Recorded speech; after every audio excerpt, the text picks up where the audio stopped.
এটা কারা?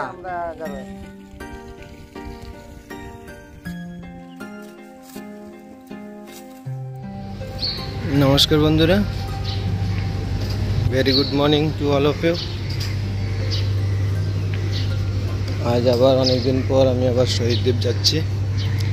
তো আজ আমার কাছে টিকিট নেই, হঠাৎ করে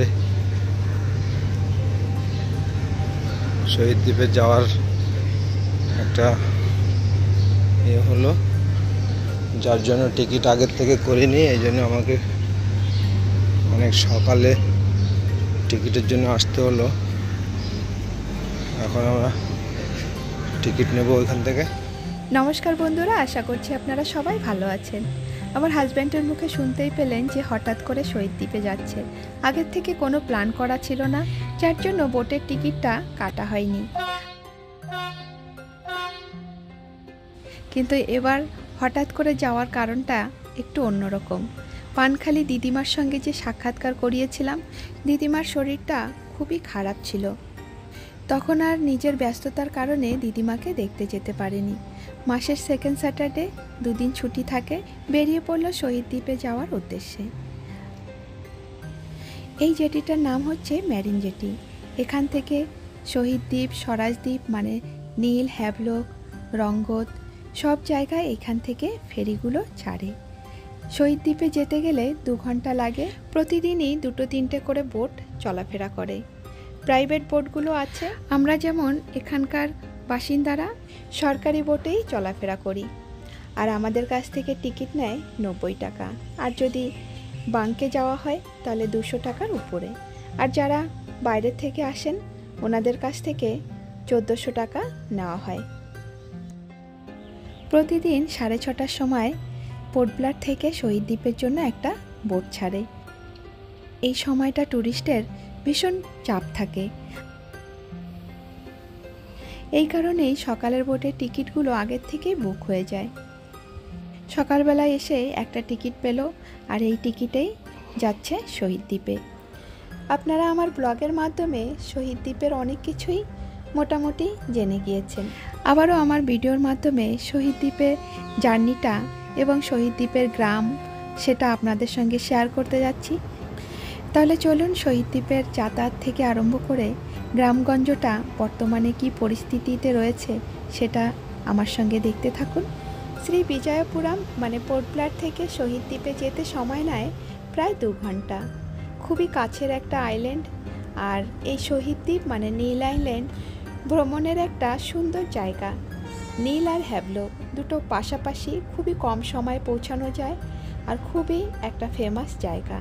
বর্তমানে বেশিরভাগ ইন্ডিয়ান ট্যুরিস্টই আমরা দেখি, কিন্তু আমরা ছোটোবেলা থেকে দেখে এসেছি এই নীল আর হ্যাভলক মানে শহীদ আর স্বরাজদ্বীপটাকে বেশিরভাগ ফরেনার যে ট্যুরিস্টরা খুব পছন্দ করতেন এবং ওনারা খুব আসতেন। একজন 3-4 বার করেও আসতেন। আজও আমার সেই দৃশ্যগুলো মনে পড়ে।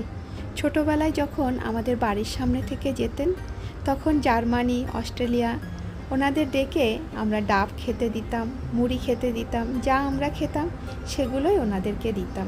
দেখতাম একজন হাত দিয়ে খেতে পারতেন না, তবুও চেষ্টা করতেন। আর একটা দৃশ্য খুবই মনে পড়ে, আমাদের কাছে ফটো তোলাটা যেন একটা বিশাল ব্যাপার ছিল।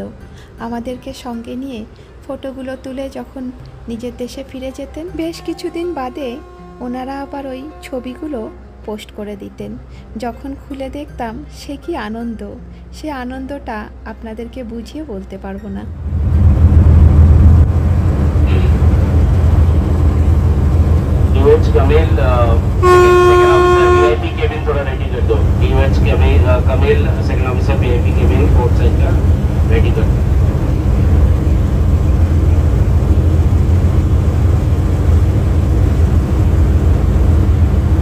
कमिल वो जो 3rd इंजीनियर जिस केबिन पे रहते हैं उसका थोड़ा रेडी कर दो। कमिल 3rd इंजीनियर का केबिन रेडी कर दो, वीआईपी केबिन।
যখন ওয়েদারটা খুবই ভালো থাকে তখন এই 2 ঘন্টার গভীর সমুদ্রের যে জার্নিটা খুবই দারুণ লাগে।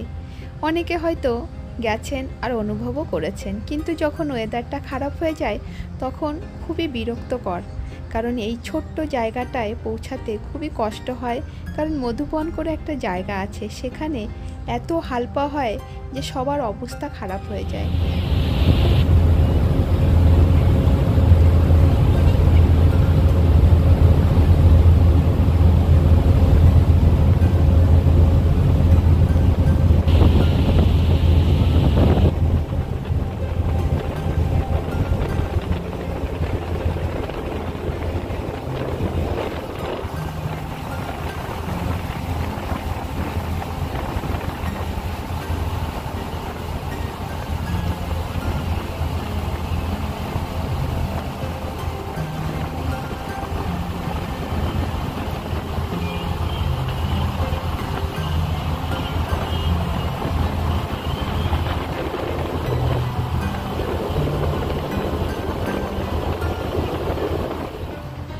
ছোটবেলা থেকে একটা ভুল ধারণা ছিল যে আমাদের দ্বীপের নাম নীল আইল্যান্ড। আমরা সবাই বলতাম যে আমাদের সমুদ্রের যে জলের কালারটা নীল, তার জন্যই হয়তো আমাদের দ্বীপের নামও নীল আইল্যান্ড। কিন্তু জানতাম না যে কোনো এক ব্রিটিশদের নামেই এই নামকরণটা হয়েছে।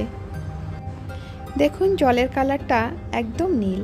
কথা বলতে বলতে চলে এলাম নীলের জেটিতে। জেটিটা খুবই লম্বা, আপনারা আগেও আমার ব্লগের মাধ্যমে দেখেছেন। আর এই যে দূর থেকে দেখা যাচ্ছে সাদা সাদা বস্তা, এগুলোতে নীল আইল্যান্ডের যে চাষবাসের শাকসবজিগুলো সব এই বোটেই চলে আসবে পোর্ট ব্লেয়ারে, মানে শ্রী বিজয়পুরমে।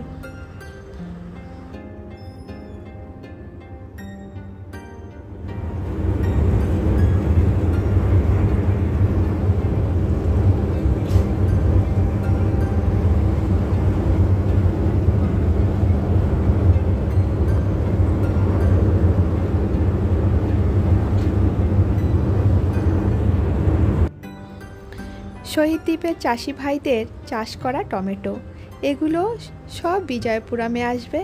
একটা সময় নীল আইল্যান্ডে দুধ আর টমেটোর নাম করা ছিল।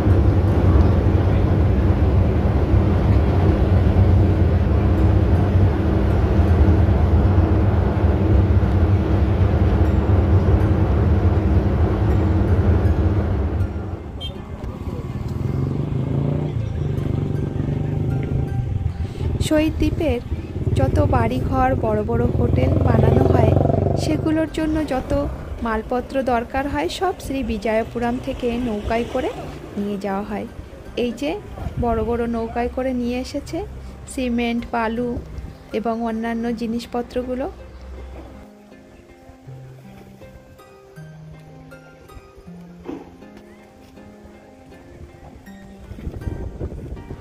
এবার চলে এলো ভরতপুর গ্রামে। ভরতপুর গ্রামে এসেই দিদিমাকে দেখতে যাবে, কারণ দিদিমা হঠাৎ করে শরীরটা অনেক খারাপ হয়ে গেছিলো, কাউকে চিনতে পারতেন না, এখনও তেমনভাবে চিনতে পারে না। বলতে পারেন যে মৃত্যুর পর থেকে আবার ফিরে এসেছে আমাদের কাছে। আপনারা সকলে আশীর্বাদ করবেন পানখালির দিদিমা যেন তাড়াতাড়ি সুস্থ হয়ে উঠুক। কেউ নাই আমার, আর যদি কেউ থাকতো তো আমি বুঝে খেতাম না, কেউ থাকতাম না। চলেন পানখালি ঘুরে আসি। যাবেন কেন? আন না কেন? চলেন ঘুরে আসি। হ্যাঁ যাও, না যাবে নিয়ে যাও। কি হলো, যাবেন না?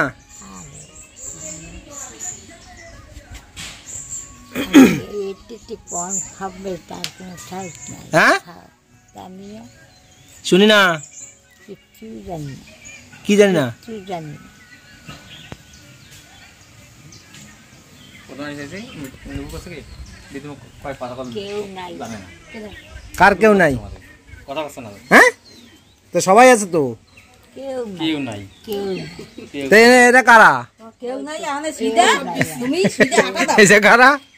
কেউ নাই কেউ নাই। এই দুটো কিরা সামনে দুটো কিরা এই যে কে? আমার খালি এই দিকখানে ওইখানে আছে। কে দুলন ডাহে তোমারে ওই দোকানে দেখছি দুলন ডাহে তোমারে টাইম নালে তুমি যাবা টাইম হবে তারপরে তো তুমি আমার মায়া ছাড়াতে পারো তা সে কি ডাহে না সে কি ডাহে তোমারে বাবা কি তোমার ডাহে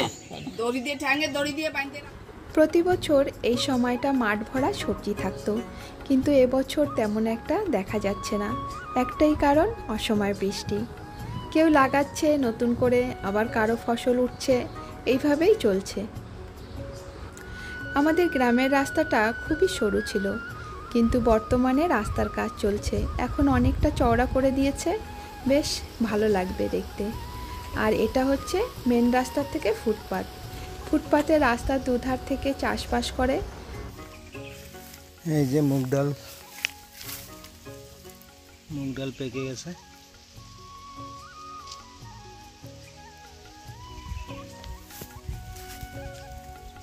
মুগ ডাল পেকে গেছে। এই যে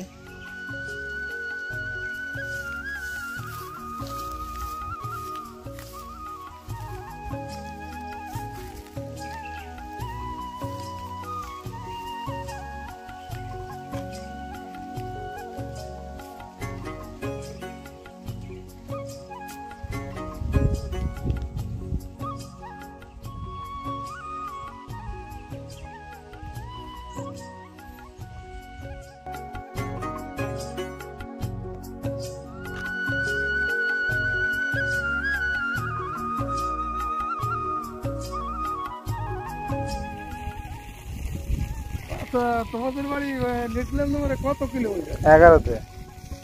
ওই পোষণ কাকু টাকু আছে না, আমরা সব একই গ্রামেরই। কাকুরা 8-এ, আমরা 11-এ। এমনি ভালো আছেন তো?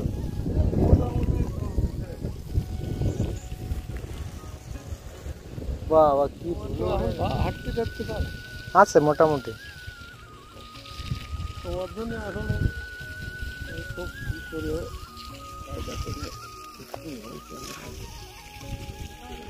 মানে তখন রাস্তা হয় না। হ্যাঁ হ্যাঁ, তখন ওই 16 কিলোমিটার হাঁটেই যেত। হ্যাঁ 11 না জেঠিতে হ্যাঁ 8 কিলোমিটার 16 কিলোমিটার। তখন কেবল রাস্তা হচ্ছিল। কোনকালের কথাটা ঠিক রাস্তা হচ্ছিল তো 8-9 দিন আগে। বহু আগে সে তখন বাস টাস হয় নাই, রাস্তা হয় নাই, হাঁটিয়ে গেছিলাম। ও তো তাহলে আমার জন্মের আগে। 16তে একটা পাতার ঝুপড়ি ছিল, মুকুন্দ মাস্টার ছিল। তাহলে তো জন্মের আগে। 700 টাকা তাহলে নিজের একটা গাড়ি থাকলে তাহলে গিয়ে গাড়ি টাড়ি আসে নিজের রস্ত হ্যাঁ পাওয়ার টিলার আছে, তারপরে গাছের ভিতর চালানো একটা কিনছি। ছোটটা ঘাস মারা না, এটা মারেন না টাইম মতো? এটা টাইম মতো মারেন না? মারিছি দেওয়ার কি যায় না, গাছ মাছ মরে যায় তো, ওই জন্য জঙ্গল ভিতর যেতে বেশি নাই। আবার ওই জল টল দেওয়া লাগে না, আবার গাছে তো আর ছাড়ে না, সবগুলোর ভিতর যেতেছি। এরা করে নাই, এরা করিছে পিছনে টমেটো হচ্ছে। হ্যাঁ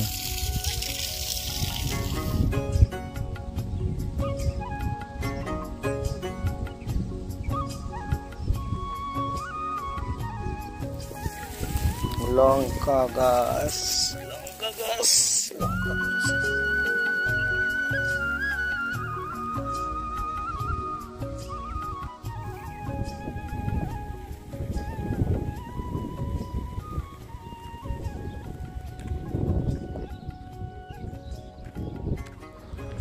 দূর থেকে ওই যে আমাদের বাড়িটা দেখা যাচ্ছে, আর নীল রঙের যে টিনের বাড়িটা, ওটা হচ্ছে আমাদের পাশে শৈলেন দাদাদের। মেন রাস্তার ডান সাইডে যে আম গাছটা, এটাও আমাদের আম গাছ। এটাতে 12 মাসকালই আম হয়, কিন্তু এত পোকা ধরে যে আমগুলো ঠিক মতন কেউ খেতে পারে না।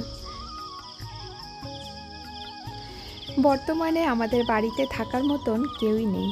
ছুটি ছাটা পড়লে সবাই বেড়াতে আসে, সারা বছরই বন্ধ থাকে বাড়িটা। আমাদের ভরতপুরের গ্রামটা খুবই সুন্দর। সবার বাড়ির সামনে থেকে মাঠঘাট রয়েছে, চাষবাসটাও দেখতে খুব ভালো লাগে। আপনাদের সঙ্গে আগেও শেয়ার করেছি।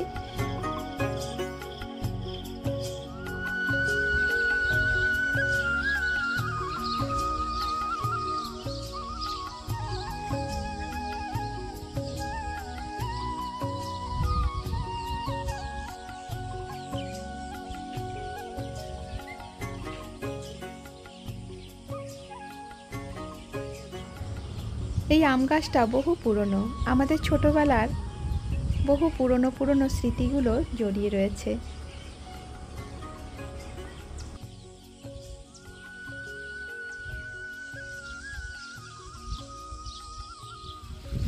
হ্যাঁ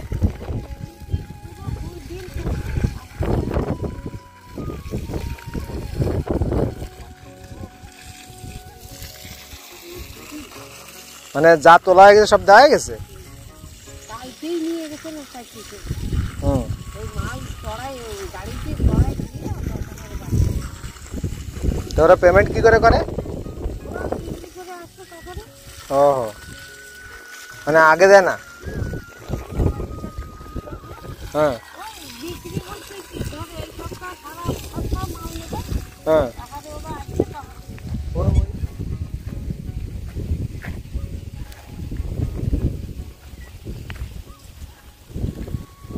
এটাকে কি ক্যান্ডা ক্যান্ডা বলা হয় নাকি?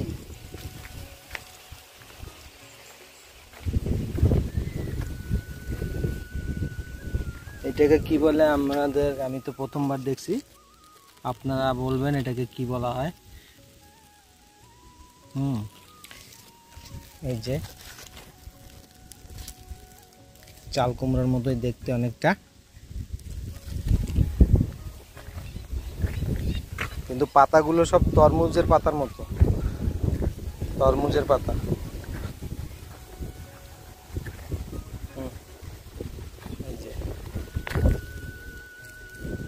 এই যে পাতাগুলো একদম তরমুজের পাতা।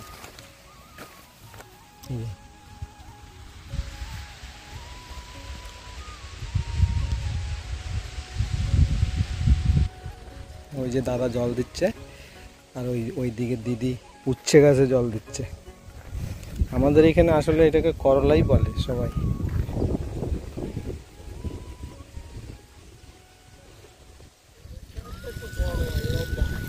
লম্বা ধরনেরটা আছে না, কিন্তু লম্বাটা দেখি নাই।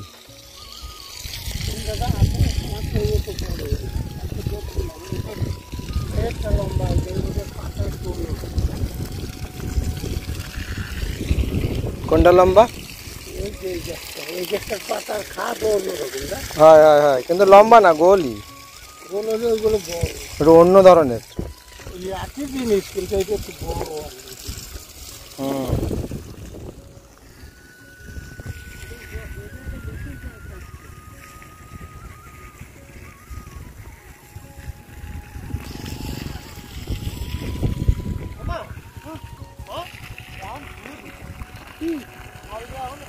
আমার হয়ে গেছে,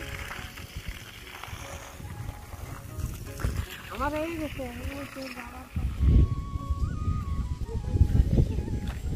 ও তো বেশি দেবেন না, বলি বেশি দিয়েন না।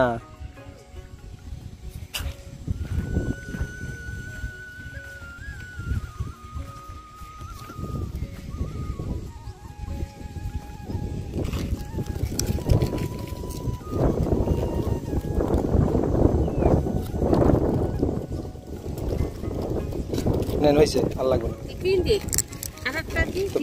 বেজর দেবেন না, তাহলে 4 দিতে ব্যাস, আর না।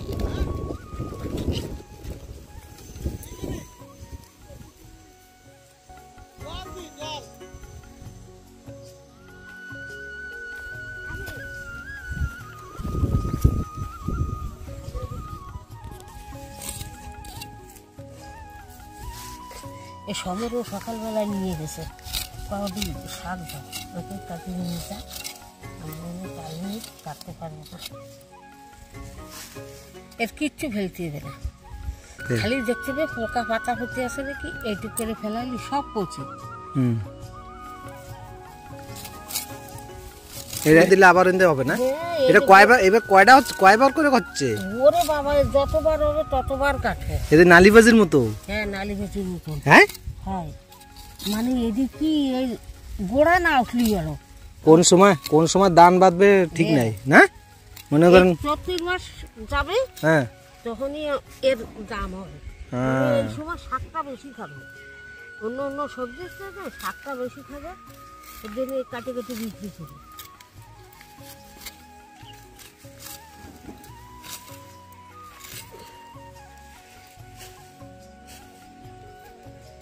যত কাটবো তত বেশি হবে। ওকে। নালিবাজিতে একবার দুইবার হয়, হুম, বাস শেষ।